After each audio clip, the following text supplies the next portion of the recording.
छावाई छौ सुन रे जानू पियावा के अब घर जइब। मरवा छावाई छौ सुन रे जानू पियावा के अब घर जइब। हो तो मटकोर हमें मर जाइबो फांसी पर जाके चढ़ जाइबो।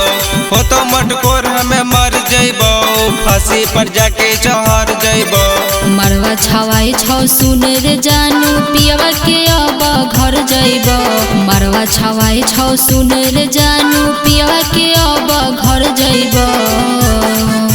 हो तो मटकोर हमें मर जाइबो फांसी पर जाके चढ़ जाइबो। हो तो मटकोर हमें मर जाइबो फांसी पर जाके चढ़ जाइबो। फांसी पर जाके चढ़ जाइबो। फांसी पर जाके चढ़ जाइबो।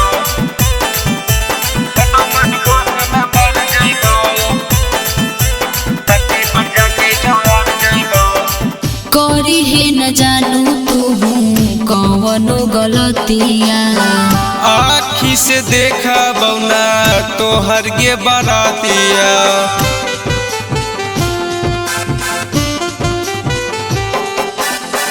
करी हे न जानू तू कवनो गलतिया। आखी से देखा बौना तोहर के बरातिया। आखी के सोझा देखबो न जनुआ तोरे लगे हम हर जइब। आखी के सोझा देखबो न जनुआ तोरे लगे हम हर जइब। हो तो मटकोर हमें मर जाइबो फांसी पर जाके चढ़ जाइबो। हो तो मटकोर हमें मर जाइबो फांसी पर जाके चढ़ जाइबो। फांसी पर जाके चढ़ जाइबो। फांसी पर जाके चढ़ जाइबो। हो तो मटकोर हमें मर जाइबो फांसी पर जाके चढ़ जाइबो।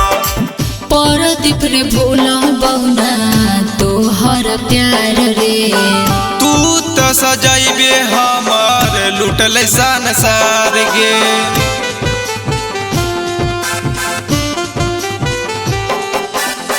परदीप रे भोला बहुना तोहर प्यार रे। तू तो सजाइबे हमार लुटल संसार गे। इज्जत के बात है सुन रे जानू न त जमाना से लड़ जाइब। इज्जत के बात है सुन रे जानू न त जमाना से लड़ जाइब। हो तो मटकोर हमें मर जाइबो फांसी पर जाके चढ़ जाइबो। हो तो मटकोर हमें मर जाइबो फांसी पर जाके चढ़ जाइबो। धड़कन रिकॉर्डिंग स्टूडियो दिल्ली।